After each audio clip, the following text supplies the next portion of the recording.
நான் துரோகம் செய்து விட்டான் என்று எடுத்தார். என்ன துரோகம் பண்ணாங்கிற ஒரு கேள்வி. இவர் முதலமைச்சர் ஆக்கின துரோகமா, பொதுச்செயலாளர் ஆக்கின துரோகமாங்கிற ஒரே கேள்வி. இரண்டாவதாக, பிஜேபியில இருக்கிற ஒரு IPS அதிகாரி, மாநில தலைவர், அவர் எடுத்தா தான் கூட்டணி. அவர் எதில் இருக்காரு. சசிகலா அவங்க சின்னமா, அவங்கள பொறுத்தளவுக்கு எடுத்தாரு, துரோகினார்.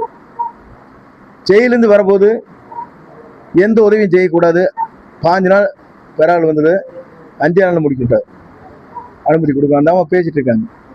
டிடிவி கட்சி விட்டு எடுத்தார், OPS கட்சி விட்டு எடுத்தாரு. பிஜேபி அவ்வளவு உதவி செஞ்சதுக்கு 2024 கூட்டணி இல்லைன்ட்டாங்க.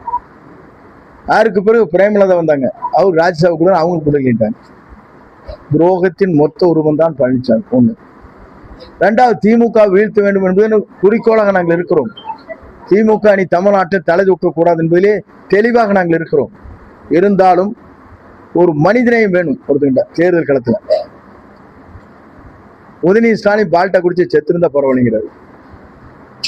கொரோனாவில் இவர் செத்திருந்தா, ஏன் செத்தாத்தான் உனக்கு லாபம் சொன்னீங்கன்னா அப்ப எவ்வளவு கொடூரமானவர் என்பதை நீங்கள் எண்ணி பார்க்க வேண்டும். தேர்தல் களத்தில் இன்று வெற்றி காக்க வேண்டுமே தவிர புறமுது குத்தக்கூடாது, இந்த கோழைத்தனம் இருக்கக்கூடாது, பொறாமை உணர்வு இருக்கக்கூடாது, துரோக செயல் இருக்கக்கூடாது. இதையெல்லாம் தகர்த்திருக்கிற தேர்தல் தான் இந்த தேர்தல். அவன் தேர்தலில் இந்த மாதிரி ஸ்பீச் கொடுத்துட்டு போயிட்டு இருக்கிறேன். இது அவர் சொன்னாரா, அது தகுந்த பதில் சொல்லுங்க. இன்று நம்மை பொறுத்தவரை திமுக வீழ்த்துற சக்தி தமிழகத்தில் ஒரே ஒரு கட்சிக்குத்தான் இருக்கிறது. தமிழக வெற்றி கழகத்துடைய தலைவர் தளபதிக்கு மட்டும்தான், வேற யாரும் கிடையாது. அவரே தன் ஸ்கீம் அறிவிச்சிருக்காரு. விவசாய கடன் தள்ளுபடி, அனைத்து ஏழை எளிய மக்களுக்கும், வீடற்றவருக்கு இடம் வாங்கி வீடு கட்டி தரப்படும், அனைவருக்கும் இருசக்கர வாகனம் வழங்கப்படும், பெண்களுக்கு 2500 ரூபாய் சிலிண்டர் வழங்கப்படும், விவசாயியுடைய பொருளுக்கு நியாயமான விலை கிடைக்கப்பட வேண்டும் என்பதெல்லாம் அறிவிச்சிருக்காரு நேற்று கூட. அதே மாதிரி ஏழை எளிய குழந்தைகள் படிக்கிறதுக்கு முழுமையாக அரசை ஏற்றுக்கொள்ளும், படிக்கும் உயர்கல்வி வரையில். படித்து முடித்தவர்களுக்கு அத்தனை பேரும் வேலை வாய்ப்பு. எப்படியப்பா சொல்ல முடியும்னு கேட்டாங்க. 4,40,000 கோடி பட்ஜெட், 1 லட்சம் கோடி ஊழல், 5 ஆண்டுகள் 5 லட்சம் கோடி சிக்கனப்படுத்தலாம் செய்யலாம் சொல்லியிருக்காரு தெளிவா. எப்படி முடியும்னு கேட்டாங்க. இந்த முடியுங்கிறதுக்கு இந்த காரணங்கள். ஆகவே தெளிவான சிந்தனையோடு, தொலைநோக்கு பார்வையோடு, எதிர்கால தமிழகத்தில் ஒரு தூய எண்ணத்தோடு, நம்முடைய இயற்கையை நமக்கு கொடுத்த கொடையாக வந்திருக்கிற நம்முடைய தமிழக வெற்றி கழகத்துடைய தலைவரை இனி தமிழ்நாட்டில் வெல்வதற்கு எவரும் பிறக்கவில்லை என்பதுதான் தமிழ்நாட்டில் சரித்திரம் அமைய போகிறது. 234 அவர் வெற்றி பெறுவார். அவர்தான் தமிழ்நாட்டின் முதலமைச்சர் என்பதை மக்கள் முடிவு செய்து விட்டார்கள். எங்க எனக்கு அவருடைய கஷ்டம் தான். நான் முந்தாலே 2:30-3 மணி ஆகி போச்சு. அங்க வாங்குற 2 பாயிண்ட்டுக்கு அவர் வெளியே வர முடியல. ஒன்று, திரைப்படத்தை முடக்கி 1000 கோடியை முடக்கினார்கள், CBI கேஸு. அதற்கு பிறகு அவர் எங்கும் வரக்கூடாதுங்கிற விதிமுறைகள் ஒருத்தர் மட்டும் தான் இருக்கு. அதுக்கு என்ன காரணம்? ஆட்டோமேட்டிக்கா 10 லட்சம் 20 லட்சம் பேர் வராங்க. என்னத்தை பண்றது? காவல்துறை இத்தனை கண்டிஷன் போடுறாங்க. தண்ணி வேணும், அது வேணும், இது வேணும், டாய்லெட் வேணும், அது போற ஆம்புலன்ஸ் வேணும், எக்கச்சக்கமான கண்டிஷன்ஸ் இருக்கு மட்டும்தான். இவங்கெல்லாம் போனாங்க வாடகையால் தான் வருது. அவங்களே சலிக்க வண்டியில் நின்று இறங்குறது இல்லை. இறங்கினா தானே அப்புறம் பிரச்சனை. இறங்குறதே கிடையாது. வண்டிகளே போட்டு அந்த 300 ரூபாய் வாங்கிட்டு நாங்கள் போயிட்டு வரோம், டாட்டா, நாங்கள் அடுத்தது விசிலுக்கு தான் ஓட்டு போடுறோம், உங்களுக்கு கிடையாதுன்னு போயிட்டே இருக்காங்க. அப்போ அவங்களுக்கு கூட்டமே வரப்போறதில்லை. நாங்கள் முடிச்சுட்டே இருக்க வேண்டியதான். அதுக்கு என்ன காரணம்? ஒருத்தருக்கு வருத்தம் கிடையாது. அதை தாண்டி போயிருந்தா வேற நிறைய இன்சிடென்ட் நடந்திருக்கு. ஒரு தலைகள் அத்தனையும் 5 லட்சம் பேர் கூடி இருக்க இடத்துல எந்த இடத்துல நீந்துவீங்க சொல்லுங்க? எந்த இடத்துல நகர முடியல. வீடு, கட்டடங்கள், டாப்பு எல்லா இடத்துலையும் நாங்கள் கெஞ்சினார்.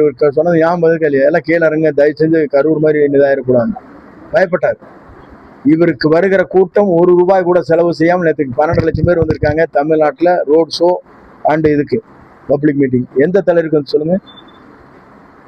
ஆகவே இப்படிப்பட்ட தலைவர் தமிழ்நாட்டிலே வர வேண்டும் என்பதுதான் எல்லோருடைய கனவு. அந்த கனவு நிறைவேறுகிற காலம் 23ஆம் தேதி என்று அது முடிவு செய்கின்ற நேரம்.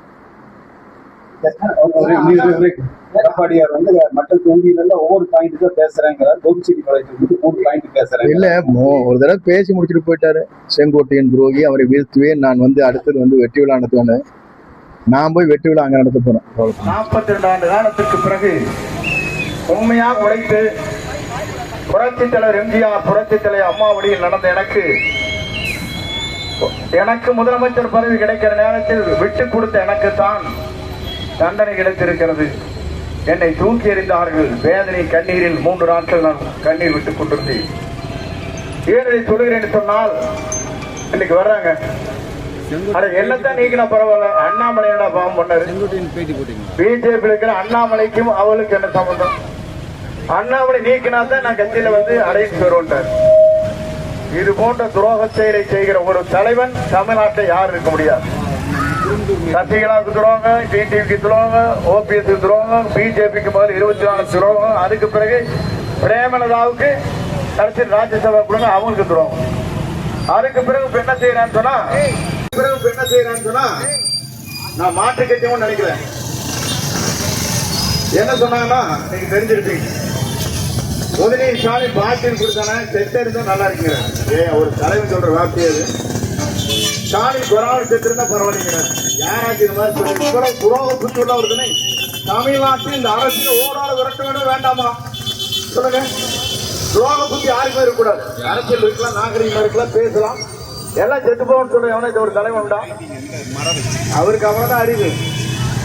ஏன்னா கம்பராமாயணம் ஆறாக எழுதினாலும் சொன்னா சிறைக்கலாம்ங்கிறார். அவ்வளவுதான் அவருக்கு தெரியும். இந்த தேர்தலை பொறுத்தவரை எடப்பாடிக்கு நீ ஓட்டு போட்டீங்கன்னா நோட்டா போட்ட மாதிரி தான். 10 முறை தோல்வி எனக்கு எடப்பாடி யாரும் வெல்ல முடியாது. திமுக வெல்கிற சக்தி நம்முடைய தமிழக வெற்றி கழகத்தில் தலைவர் தளபதிக்கு மட்டும்தான் இருக்கு. நேற்று 5 லட்சம் பேர் கூடினாங்க. காலையில 7 லட்சம் பேர் இருந்தாங்க. 12 லட்சம் பேர் ஒரே நாள் பார்த்தாங்க 4 மணி நேரத்தில். எந்த தலைவருக்கு உலகத்தில் 12 லட்சம் பேர் இருந்து பார்த்து ஆர்ப்பரித்து இதுதான் முதல் படி தமிழ்நாட்டில். அந்த தலைவன் நாளை வருவார், நல்லாட்சி நடத்துவார், ஏழையின் கண்ணீரை துடைப்பார், ஏழைகளுக்காக வாழ்வார். நான் அன்றைக்கு சொல்கிறேன், சொல்வதல்ல சொல்லி முடித்து விட்டு மட்டுமல்ல, தலைவன் அந்த தலைவர் காட்டுவார். அவர் சொன்னாரு எப்படி முடின்னு கேட்டாங்க. 4 லட்சம் கோடி பட்ஜெட், 1 லட்சம் கோடி ஊழல், 5 ஆண்டுக்கு 5 லட்சம் கோடி மிச்சப்படுத்தினால் எல்லா காரியம் நான் செய்ய முடியினாரு. இது சத்தியம்னாரு. நான் இன்றைக்கு சொல்கிறேன், ஆண்டு முடிந்தவள் ஆண்டு கொண்டிருப்போர் சொல்ல சொல்லட்டும், மக்கள் வரி பணத்தை 1 ரூபாய் கூட நான் எடுக்க மாட்டேன், இது சத்தியம் என்று சொன்ன ஒரே தலைவர் தமிழக வெற்றி கழகத்தில் தலைவர் தளபதி தவிர ஆராய்ச்சிருக்காங்க. சொல்லுங்க, சொல்லலாம், யாராலும் சொல்ல முடியாது. அப்படிப்பட்ட தலைவருக்கு நீங்கள் வாக்களிப்பது 50 ஆண்டு காலத்திற்கு பிறகு புரட்சி தலைவர் எம்ஜிஆர், புரட்சி தலைவர் அம்மாவுக்கு பிறகு நல்லாட்சி நடத்துவதற்கு ஒருவர் வந்திருக்கிறார். அதை நாம் அத்தனை பேரும் பயன்படுத்திக் கொள்ள வேண்டும். விசில் தினத்தில் வாக்களித்து மாபெரும் வெற்றியில் ஈட்டித் தர வேண்டும் என்று பொறுப்பாளர்கள் வேண்டும் என்று கேட்டுக் கொள்கிறேன்.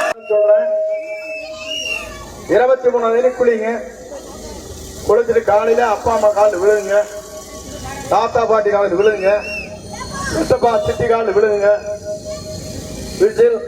விஜய் அங்களுக்கு விசில் சின்னத்தில் ஓட்டு போட்டா தான் சாப்பிடுன்னு சொல்லுங்க. சரியா போச்சா?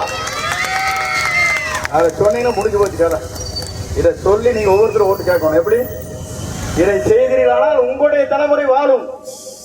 நீங்கள் எல்லோரும் இலவசமாக கல்வி கற்கலாம், உயர்கல்வி வரையிலும் அத்தனை பேருக்கும் வேலை கிடைக்கும். உங்கள் எதிர்காலம் இந்த ஆண்டிலே தூங்குகிற எதிர்காலம் தான் 50 ஆண்டு காலத்தில் தமிழ்நாட்டில் மாற்றம் உருவாகும்.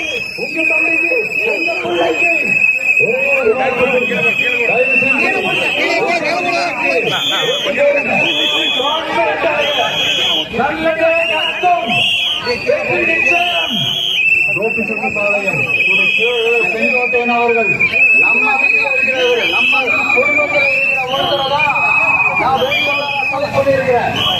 அப்படி செலக்ட் பண்ணி நான் உங்ககிட்ட நான் ஒப்படைச்சிருக்கிறேன்.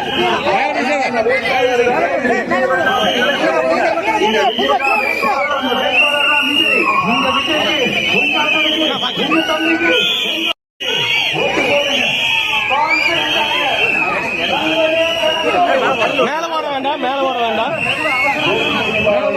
மேல ஓட வேண்டாம்.